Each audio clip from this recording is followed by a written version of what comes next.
नमस्कार दर्शकों, मैं निहारिका। आज फिर से हम निहाल एग्रो फार्म घूमने के लिए आए हैं। निहाल एग्रो फार्म के ऑनर मुनेंद्र सिंह जी हैं। मुनेंद्र सिंह जी की नॉलेज उनके 9 साल के प्रैक्टिकल एक्सपीरियंस पर आधारित है, जो किसी भी किताबी ज्ञान से काफ़ी हटकर होता है। मुनेंद्र सिंह जी का फोकस बकरी पालन के क्षेत्र में प्रॉफिट कमाने का होता है, जिसको निकालने के लिए वो अक्सर घुरा भाग करते रहते हैं। आइए आज हम मुनेंद्र सिंह जी से एक ऐसे सवाल के ऊपर चर्चा करते हैं जो हर एक बकरी पालक के मन में होता है। और वो सवाल ये है कि ग्रेजिंग मॉडल में कितने बकरियों से काम की शुरुआत करें कि उससे प्रॉफिट कमाया जा सकता है। तो आइए आज हम मुनेंद्र सिंह जी से ग्रेजिंग मॉडल के बारे में चर्चा करते हैं। नमस्कार मुनेंद्र जी, क्या आप हमारे दर्शकों को बताना चाहेंगे कि ग्रेजिंग मॉडल में कितनी बकरियों से काम की शुरुआत की जाए कि ज़्यादा से ज़्यादा मात्रा में प्रॉफिट कमाया जा सके? ग्रेजिंग मॉडल जो होता है इसमें खर्चे बहुत ही कम होते हैं और ये एक बड़ा ट्रेडिशनल, बहुत पहले से इस्तेमाल किया जाने वाला मॉडल है। ठीक है, शुरुआत में सभी लोग जो थे वो ग्रेजिंग मॉडल ही इस्तेमाल करते थे। ग्रेजिंग मॉडल का मतलब अगर हम वैसे समझने की कोशिश करें तो आमतौर पर ग्रेजिंग मॉडल का मतलब है कि जहाँ बकरियाँ अपना जहाँ रह रही हैं, यानी जहाँ उनका शेड बना हुआ है, उससे उस परिवेश से बाहर निकल के और कहीं दूर कहीं चढ़ने के लिए जाएं। ऐसे में ये होता है कि जो भी खर्चा होता है या वो जो कुछ भी बाहर खा के आती हैं, उसका किसी भी फार्मर पे कोई एडिशनल कॉस्ट नहीं पड़ता है। तो उसके ऊपर जो कॉस्टिंग होती है वो सिर्फ लेबर कॉस्टिंग रह जाती है, या फिर जब बकरियां चढ़ने के बाद बाहर से वापस आती हैं तो उसके ऊपर जो वो कंसनट्रेट फीड के ऊपर खर्चा करता है तो वो खर्चा रह जाता है। इसमें भी दो तरीके की चीज़ें हो सकती हैं। एक तो ऐसा हो सकता है कि जो लेबर हो वो व्यक्ति स्वयं ही लेबर का काम कर रहा हो, बट उसमें भी उसकी कॉस्टिंग जोड़ी जाती है। तो दूसरा मॉडल ग्रेजिंग में भी ये हो सकता है कि एक व्यक्ति जिसने अपना फार्म इस तरीके से डेवलप किया है कि वो लेबर को हायर कर रहा है और अपनी बकरियों को ग्रेजिंग कराने के लिए बाहर भेज रहा है। तो ये दोनों ही डिफरेंट तरीके के मॉडल हो सकते हैं, लेकिन हम इन दोनों ही मॉडल्स पे चर्चा करेंगे और मैं आपको कुछ कैलकुलेशंस के माध्यम से ये समझाने की कोशिश करूँगा कि इन दोनों ही मॉडल्स में कितनी बकरियों से एटलीस्ट शुरुआत की जाए ताकि एक ब्रेक इवन अचीव किया जा सके, ताकि इंसान को ये पता चल सके कि भाई मैं कहाँ से प्रॉफिट कमाना चालू करूँगा। नहीं तो अक्सर लोग करते क्या हैं, वो सिर्फ बकरियां ही पालते रह जाते हैं और उनको ये पता नहीं होता है कि फ़ायदा कहाँ से निकलेगा, हम कितने से शुरुआत करेंगे तब फ़ायदा होगा। और अगर किसी बिज़नेस में फ़ायदा नहीं हो रहा है तो उस बिज़नेस को करने का कोई मतलब नहीं रह जाता है। तो आइए मैं आपको कुछ कैलकुलेशन समझाता हूँ ग्रेडिंग मॉडल की, जहाँ से आप एक ब्रेक इवन अचीव कर सकते हो और जहाँ से आपको पता चलेगा कि कितने से शुरुआत करी जाए, जहाँ से प्रॉफिट की शुरुआत होती है।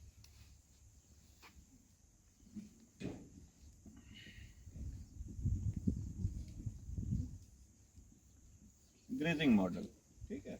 हमारे इसमें जो खर्चे होते हैं वो एक खर्चा क्या हो सकता है, लेबर का खर्चा होगा। या तो लेबर अपनी होगी या फिर हम लेबर कहीं से हायर करके लाएंगे। अच्छा, चूंकि बकरी बाहर चढ़ने के लिए जा रही हैं तो उनके फीड के ऊपर तो कोई खर्चा नहीं हो रहा है, लेकिन इसके अलावा दूसरा खर्चा क्या होता है, उनके कंसनट्रेट फीड के ऊपर। कंसनट्रेट फीड को हम हिंदी में दाना बोलते हैं।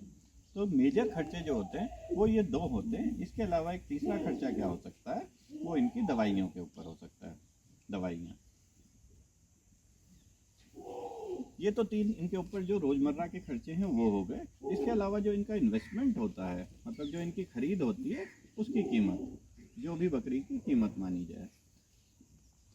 तो मैं आपको एक 20+1 के मॉडल से समझाने की कोशिश करता हूँ कि क्या इसमें फायदा कमाया जा सकता है या नहीं। सर, यानी 20+1 क्या है? 20+1 का मतलब 20 बकरियां और एक बकरा। ठीक है, 20 बकरियां और एक बकरा प्लस एक बकरा। ये बकरा ब्रीडर होता है। ठीक है, तो जैसे 20 बकरी हम मान लेते हैं, ये 20 बकरी जो है इसमें एक बकरी की कीमत जो है वो लगभग 10,000 रुपये है। तो 20 बकरी की कीमत 2 लाख रुपए हो गई। और मान लेते हैं एक ब्रीडर बकरा है, तो उसकी जो, चूंकि वो ब्रीडर बकरा अच्छी नस्ल का है, तो उसकी कीमत हम मान लेते हैं 25,000 रुपये है। ठीक है, तो ये 25,000 रुपये हो गए। इसके अलावा जब हम लेबर की बात करते हैं तो या तो लेबर अपनी हो सकती है, या हो सकता है हमने किसी लेबर को किराए पे रखा हो। ठीक है, किसी अगर किराए पे लेबर को रखते हैं तो हम मान लेते हैं कि हमारा जो लेबर है वो 7,000 रुपये पे हमको मिला है, ठीक है। और साल भर की इसकी जो हमारी वो होगी कीमत, वो लगभग 84,000 रुपये होगी। इसके अलावा दवाइयों के ऊपर हमारा खर्चा आएगा, दवाइयों के ऊपर, ठीक है। दवाइयों के ऊपर हम एक मुश्त खर्चा मान लेते हैं कि लगभग 10,000 रुपये पूरी साल का होगा, 10,000 रुपये पूरी साल का होगा। तो हमने क्या देखा कि ये हमारा एक फिक्स कॉस्ट था 2 लाख रुपये, 2,25,000 रुपये, जिसकी हमने बकरियाँ खरीदी। और ये हमारा ऑपरेशनल कॉस्ट है लगभग 94,000 रुपये प्रति साल, ठीक है। ये हमारे दो प्रकार के खर्चे हैं, मतलब ये तो फिक्स ही रहेगा क्योंकि ये तो एक बार हमने खरीद ली, और ये हमारे सालों साल चलता रहेगा। तो जब हम बात करते हैं 2 साल के पीरियड की, तो 2 साल के पीरियड में हमारा कितना खर्चा होता है? 2,25,000 हमारी फिक्स कॉस्ट हो गई और 94,000 2 साल के लिए, यानी लगभग 1,88,000 रुपये, ठीक है, 1,88,000 रुपये। तो अगर हम दोनों को जोड़ कर देखते हैं तो लगभग हमारा 4,20,000 रुपये के आसपास का खर्चा होता है 2 साल का, ठीक है। मतलब हमने क्या देखा कि 20 + 1 बकरी, यदि 20 बकरी और 1 बकरा हम ब्रीडिंग यूनिट के हिसाब से पालते हैं ग्रेजिंग मॉडल पे, तो जो हमारा टोटल खर्चा होता है वो लगभग 4,20,000 रुपये का होता है। इसके अलावा एक खर्चा और रह गया, अभी हमने दाने की बात नहीं करी, दाना, ठीक है। हम मान के चलते हैं हम दाना एक जानवर को करीब 350 ग्राम डेली खिलाते हैं, ठीक है। तो एक जानवर को अगर हम 350 ग्राम दाना डेली खिलाते हैं तो दाने की आज की डेट में औसत कीमत हम मान सकते हैं करीब 24 रुपये किलो है। तो 350 रुपये की करीब 8 रुपये प्रति बकरी पर डे के हिसाब से हमारा खर्चा हो जाएगा। तो टोटल जानवर जो हमारे पास हैं वो 21 हैं, तो 21 जानवरों का 8 के हिसाब से 168 रुपये के करीब हो जाएगा, ठीक है। अब हम 2 साल की जब बात कर रहे हैं तो 730 गुणा 168, ये टोटल खर्चा हो जाता है 1,22,640 रुपये। अगर हम इन दोनों को ऐड करें तो फाइनल खर्चा जो हमारा आ रहा है वो 4.2 लाख प्लस 1.22 लाख, अगर हम मोटा राउंड फिगर करके देखें तो हमारा लगभग 5.5 लाख रुपए का खर्चा 2 साल में इन बकरियों के ऊपर हो जाता है। अब खर्चे के बाद हम ये देखते हैं कि हमारी आमदनी कैसे हो सकती है। तो जब हम 20 + 1 मॉडल की बात करते हैं तो 20 बकरी जो है हमारी, इनका जो प्रजनन काल है वो लगभग 5 महीने का होता है, ठीक है। तो हम ये मान लेते हैं हम बिल्कुल खाली बकरी कहीं से लेके आए, 1 महीने तक वो बकरी बिल्कुल खाली रही, ठीक है। 1 महीने में बाद वो प्रेग्नेंट हुई और 5 महीने बाद उन्होंने बच्चे दे दिए, ठीक है। तो टोटल टाइम पीरियड हमारा कितना हो गया? 6 महीने। 6 महीने बाद हमको पहला प्रजनन आ गया। और आमतौर पर ये देखा गया है कि ये जो प्रजनन होता है इसमें 1.4 के रेशियो से बच्चे पैदा होते हैं। 1.4 20 का 1.4 क्या हुआ? हमारे पास आए 28 बच्चे, ठीक है। और जैसा कि इंडस्ट्री स्टैंडर्ड माना गया है, इन 28 बच्चों में 14 बच्चे हम मान लेते हैं मेल्स हैं, नर हैं, और 14 बच्चे हम मान लेते हैं मादा हैं, ठीक है। इन बच्चों को फिर 3 महीने का समय दिया जाता है कि वो टोटली अपने माँ के दूध पर आधारित रहें। 3 महीने के बाद उनको दोबारा से प्रेग्नेंट कराया जा सकता है। तो यहाँ 3 महीने तक का जो टाइम पीरियड हो गया वो हो गया 9 महीने, ठीक है। उसको बकरी को फिर से प्रेग्नेंट कराया जा सकता है 3 महीने के बाद, और फिर से उसका जो प्रजनन काल है वो 5 महीने का रहेगा, ठीक है। तो टोटल टाइम पीरियड हो गया 14 महीने। 14 महीने के बाद हमारे साथ फिर से क्या होगा? हमको 28 बच्चे मिलेंगे, हमें 28 बच्चे मिलेंगे। उसमें से फिर से क्या होगा? 14 नर होंगे और 14 मादा होंगी, 14 मादा होंगे। हम फिर से 3 महीने का एक माँ के बच्चों को दूध पीने के लिए टाइम देंगे, तो टोटल 17 महीने का पीरियड हो गया। फिर से बकरी प्रेग्नेंट होगी 5 महीने बाद, तो टोटल 22 महीने का पीरियड हो गया। और यहाँ पे हमको फिर से 28 बच्चे आएंगे, ठीक है। 28 बच्चे आएंगे जिसमें 14 नर और 14 मादा होंगे। तो कहने का मतलब क्या है कि हमारे पास टोटल 3 साइकिल्स आ जाएंगी 2 साल में। 3 साल में हमारी ये बकरियां 3 बार बच्चे दे देंगी, और इन 3 बार बच्चों में हमारे पास तीनों बार 14 नर 14 मादा, 14 नर 14 मादा, ये एक इंडस्ट्री स्टैंडर्ड माना गया है, उसको मान के चलते हैं। अब जो हम देखते हैं कि ये जो पहले बच्चे आए थे, ये वाले 14, ये जो पहले बच्चे आए थे, ये 1 महीने का हमने शुरू में पीरियड दिया था, खाली पीरियड, और 5 महीने के प्रजनन साइकिल के बाद ये पैदा हुए थे। तो टोटल ये 6 महीने के बाद पैदा हुए थे। अगर 2 साल के टाइम पीरियड में देखा जाए तो इनकी एज अब कितने हो गई है, लगभग 18 महीने की एज हो गई है। ठीक है, पहली जनरेशन की। उसी तरह क्या हुआ, जो दूसरी जनरेशन है वो कितने महीने बाद पैदा हुई है, 14 महीने बाद। ठीक है, तो इनकी एज कितनी हो गई है, 10 महीने की। और तीसरी कब पैदा हुई है, 22 महीने के बाद। तो 2 साल के एंड में इतनी की एज कितनी रह गई है, 2 महीने की। ठीक है, तो अब हमको क्या देखना पड़ेगा कि आज की डेट में इन बच्चों की कीमत क्या है। 18 महीने के 14 नर हैं और 14 ही मादा हैं। तो अगर हम मान के चलें कि हमारा ये 18 महीने का जो एक नर है, जो लगभग 1.5 साल का नर है, मैं समझता हूँ 1.5 साल का नर आराम से 18,000 रुपये का बिक जाएगा। 14 नर हैं तो इनकी कीमत कितनी हो गई, 2,52,000। ठीक है, और 14 मेरे पास मादा हैं जो लगभग 1.5 साल की हैं। तो मतलब they are ready to conceive, मतलब अब वो ब्याने के लिए बिल्कुल तैयार हैं, उनको क्रॉस कराया जा सकता है।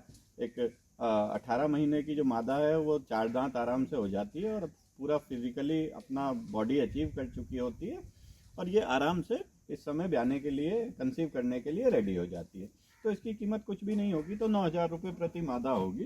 तो अगर हम इस बात करें तो 18 महीने की जो हमारे पास 14 मादाएं हैं, अगर उनको 9,000 रुपये से भी कैलकुलेट किया जाए तो 1,26,000 रुपये लगभग इनकी ये कीमत मानी जाएगी। अब हम आ जाते हैं दूसरी वाली जनरेशन पे। दूसरी वाली जनरेशन पे मेरे पास जो नर हैं वो 10 महीने के हैं। कितने नर हैं, 14 नर हैं और 10 महीने के हैं। तो और 10 महीने की ही मेरे पास मादा हैं। तो जहाँ तक मैं समझता हूँ एक 10 महीने का जो नर है वो 8,000 रुपये का आराम से बिक जाएगा। 14 नर हैं तो 8,000 रुपये के हिसाब से 1,12,000 रुपये के आपके नर आराम से बिक जाएंगे। ठीक है, वैसे ही जो मादा हैं 10 महीने की वो लगभग 6,000 के हिसाब से बिक जाएंगी। तो 84,000 रुपये की मादा आराम से बिक जाएंगी। फिर हमारे पास एक जनरेशन रह जाती है 2 महीने वाली। ठीक है, हम 2 महीने का जो बच्चा है, जो मेल है वो 3,000 के हिसाब से आराम से बिक सकता है। तो 14 मेल 42,000 के हिसाब से बिक सकते हैं, और जो फीमेल है वो 2,500 के हिसाब से बिक सकती है। तो इसकी कॉस्टिंग लगभग 35,000 की हो जाएगी। इसके अलावा हमने शुरुआत में 20 फीमेल्स और एक मेल भी खरीदा था।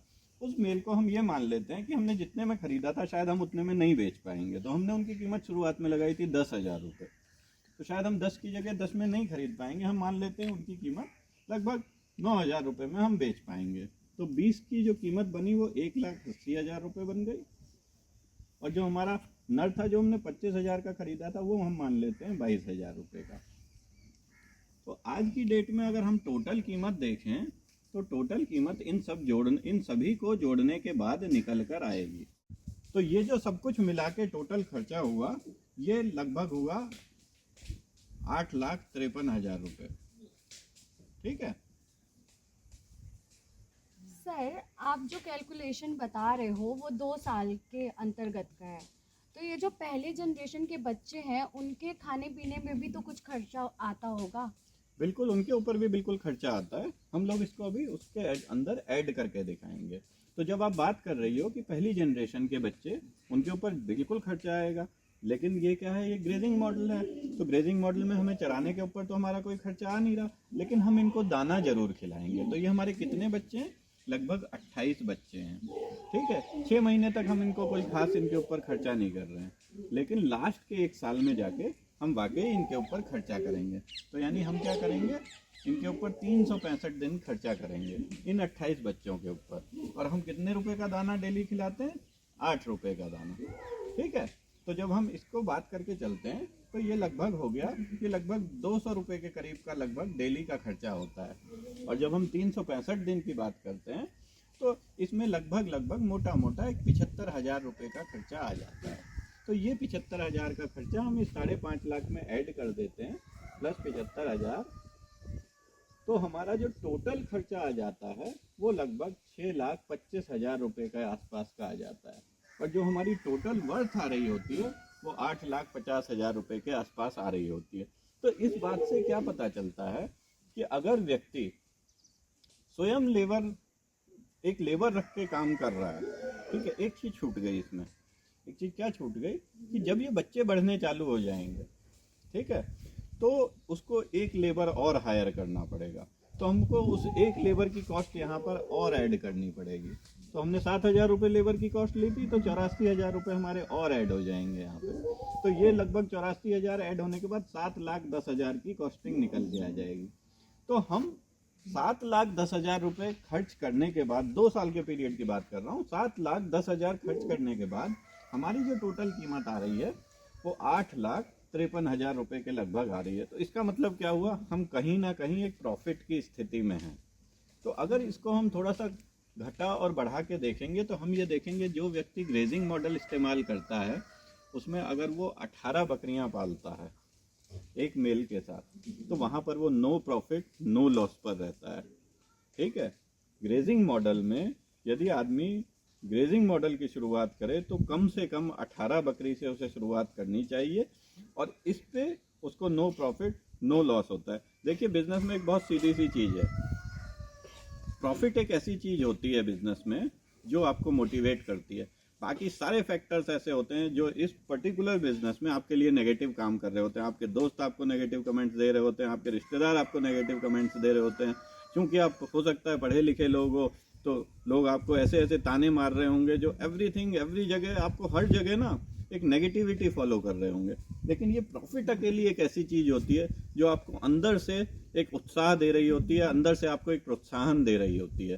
तो जब तक हमको ये नहीं पता चलेगा कि भाई हम कहाँ से शुरुआत करें कि प्रॉफिट जनरेट कर लेंगे, तब तक ये होगा कि आफ्टर 1-2 साल बाद जब हम एनालिसिस करेंगे और अगर प्रॉफिट निकल के नहीं आ रहा होगा तो फिर हम उस धंधे को बंद कर देते हैं।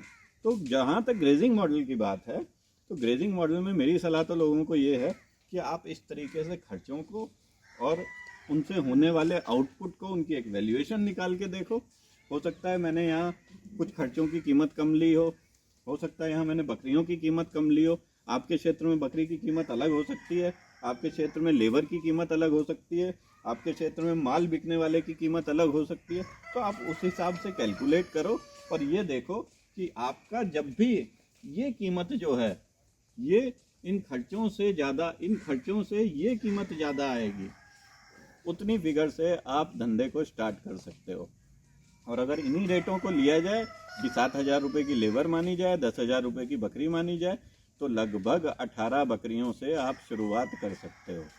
ये ग्रेजिंग मॉडल का एक तरीके का ब्रेक इवन अचीव करने का फॉर्मूला है। इससे ऊपर यदि आप करोगे तो आपको प्रॉफिट जनरेट होना चालू हो जाएगा। इससे यदि नीचे करोगे तो होगा क्या, आपके खर्चे ज़्यादा हो रहे होंगे और आप मेहनत करने के बावजूद कहीं से भी प्रॉफिट नहीं निकाल पाओगे। एक बात और आप सभी को समझा देना चाहता हूँ कि बिजनेस देखिए प्रॉफिट के लिए होता है, और आगे आने वाले वीडियोस में इसके कुछ और पार्ट्स में मैं आपको ग्रेजिंग के बाद सेकंड नंबर पे एक स्टॉल फेड मॉडल के बारे में बताऊंगा,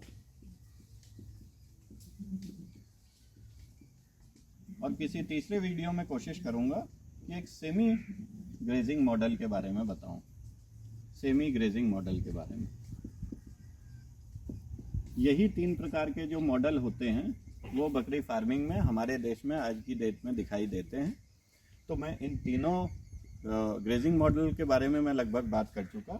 बाकी इन 2 मॉडल्स के बारे में मैं किसी और वीडियो में, आने वाले किसी और वीडियो में इनके ब्रेक इवन निकालना भी सिखाऊंगा, ताकि जो लोग अच्छा पैसा लेके इस धंधे में घुसना चाहते हैं उनको कम से कम ये पता चले कि उनको कितना इन्वेस्टमेंट करना है और कितनी बकरियों से शुरुआत करनी है। धन्यवाद।